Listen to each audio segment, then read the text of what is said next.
आज की क्लास में हम बात करेंगे आपका हाउ डू ऑर्गेनिज्म रिप्रोड्यूस, यानी कि जीव जनन कैसे करते हैं। इसमें से हमने पिछली क्लास में पढ़ लिया था सेक्सुअल और एसेक्सुअल रिप्रोडक्शन के बारे में, यानी कि लैंगिक और अलैंगिक प्रजनन के बारे में। आज हम बात करेंगे मोड्स ऑफ एसेक्सुअल रिप्रोडक्शन या फिर अलैंगिक प्रजनन की विधियां।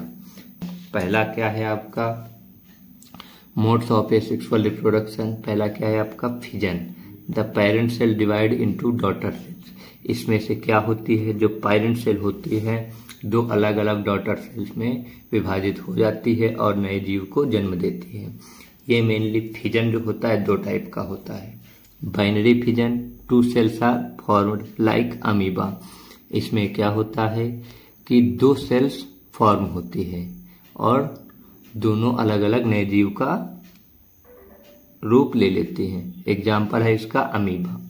Multiple fission, many cells are formed. Example plasmodium. इसमें से क्या होता है कि बहुत सारी सेल्स के रूप में विभाजित हो जाता है और नए जीव का जन्म ले लेता है। एग्जाम्पल है इसका प्लाज्मोडियम। ठीक है, चलिए तो पहली विधि क्या थी आपकी अलैंगिक प्रजनन की प्रमुख विधियां हैं, जिसमें से पहली है विखंडन। इस प्रक्रम में एक कोशिका दो या दो से अधिक कोशिकाओं में विभाजित हो जाती है। यह मुख्यतः दो भागों में बांटा गया है, द्विखंडन और बहुखंडन। द्विखंडन नाम से ही लग रहा है जीव दो कोशिकाओं में विभाजित होगा, उदाहरण अमीबा। बहुखंडन मतलब बहुत सी कोशिकाओं में विभाजित हो जाएगा, जैसे प्लाज्मोडियम। अगला है आपका खंडन। खंडन की बात की जाए आपके इस प्रजनन विधि में सरल संरचना वाले बहुकोशिकीय जीव विकसित होकर छोटे छोटे टुकड़ों में खंडित हो जाते हैं। ये टुकड़े वृद्धि कर नए जीव में विकसित हो जाते हैं। जैसे एग्जाम्पल है इसका आपका स्पाइरोगैरा, यानी कि the organism breaks up into smaller pieces upon maturation. Each piece develops into new individual. Example spirogyra. इसमें से क्या होता है कि जो आपके जीव होते हैं छोटे छोटे भागों में विभाजित हो जाते हैं और हर एक भाग जो होता है क्या करता है कि नए जीव का रूप ले लेता है। यह है आपका फ्रेगमेंटेशन इन स्पाइरोगैरा। ठीक है, चलिए अगला है आपका पुनरुद्ध भवन या फिर रीजेनरेशन। इस प्रक्रम में किसी कारणवश जब कोई जीव कुछ टुकड़ों में टूट जाता है तब प्रत्येक टुकड़ा नए जीव में विकसित हो जाता है।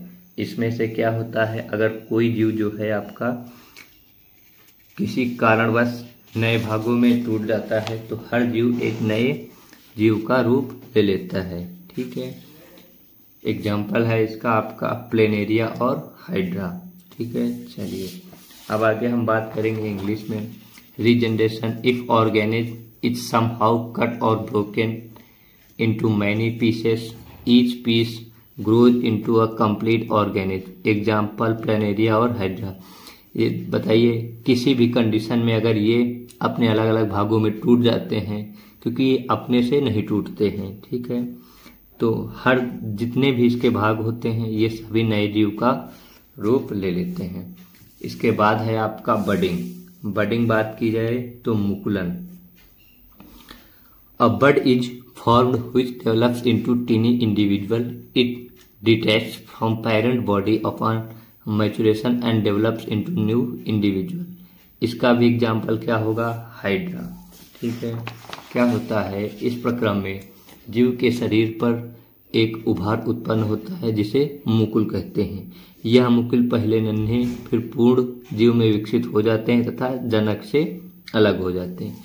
इसमें से क्या होता है कि पहले जैसे ये आपकी कोई मेन बॉडी है, ठीक है, ये देखो मेन बॉडी है ना, इस मेन बॉडी से ही एक साइड में एक बड बनता है यानी कि मुकुल, और यही जाकर के इतना अलग हो जाएगा तो ये नया जीव हो जाएगा और ये आपका पेरेंट जीव और ये नया जीव। ठीक है, चलिए vegetative propagation. In many plants new plants develops from vegetative parts such as by roots, dahlias sweet potato, by stem potato ginger, by leaves bryophyllum, artificial methods, grafting, cutting, layering. Grafting में है आपका mango, cutting में रोज, layering में है आपका jasmine. देखिए इसके जो है कई सारे रूप हैं, जिसमें से आपका सबसे पहला होता है कि कायिक प्रवर्धन की बात की जाए आपका, तो कुछ पौधों में नए पौधों का निर्माण उसके कायिक भाग जैसे जड़, तना, पत्ती आदि से होता है, जिसे कायिक प्रवर्धन कहते हैं। देखिए आपने भी देखा होगा कुछ पौधे जैसे जड़ से नए पौधे बनते हैं। पौधों की प्राकृतिक विधियां क्या हैं? जड़ द्वारा डेहलिया और शकरकंद, तने द्वारा आलू और अदरक, पत्तियों द्वारा ब्रायोफिल्म की पत्तियों की कोर पर कलिकाएं होती हैं जो विकसित होकर नया पौधा बनाती हैं। ठीक है। कृत्रिम विद्या यानी कि आर्टिफिशियल जो अपन लोग हाथ से करते हैं वो कौन कौन सी होती है? रोपड़ यानी कि लगाना आम, कर्तन गुलाब, लेयरिंग चमेली। ठीक है।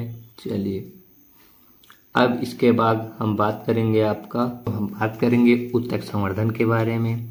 इस विधि में शाखा के सिरे से कोशिकाएं लेकर उन्हें पोषक माध्यम में रखा जाता है। ये कोशिकाएं गुणन कर कोशिकाओं के गुच्छे, जिसे कैलस कहते हैं, में परिवर्तित हो जाती हैं। कैलस को हार्मोन माध्यम में रखा जाता है, जहां उसमें विभेदन होकर नए पौधे का निर्माण होता है, जिसे फिर मिट्टी में रोपित कर दिया जाता है। उदाहरण आर्किक और सजावटी पौधे। टिश्यू कल्चर की बात की जाए आपकी, तो new plants are grown by using growing tip of a plant. These growing cells are kept in a culture medium leads to the formation of callus. Callus is then transferred to hormone medium which causes growth and differentiation. Example है ornamental plants and orchid. देखिए क्या होता है tissue culture में कि जो हम एक आर्टिफिशियल क्या बनाते हैं, किसी कल्चर मीडियम में नए पौधों का उत्पादन करते हैं और जब वह पौधे थोड़ा सा बड़े हो जाते हैं तो उनको उठा करके हम कहीं भी किसी भी रूप में रोपित कर सकते हैं। एग्जाम्पल है इसका आपके सजावटी पौधे और ऑर्किड यानी कि ऑर्किड। कायिक संवर्धन के लाभ क्या है आपका? बीज उत्पन्न न करने वाले पौधे जैसे केला, गुलाब आदि के नए पौधे बना सकते हैं। अगर कायिक संवर्धन के सहायता से ही हम लोग क्या करते हैं, केला, गुलाब आदि के नए पौधे बना सकते हैं, जिनमें से क्या होता है बीज नहीं होते हैं। नए पौधे आनुवांशिक रूप से जनक के समान होते हैं। इसमें से क्या होता है कि जो नए पौधे होते हैं वो किसके समान होते हैं? अपने जनक के समान। बीज रहित फल उगाने में मदद मिलती है।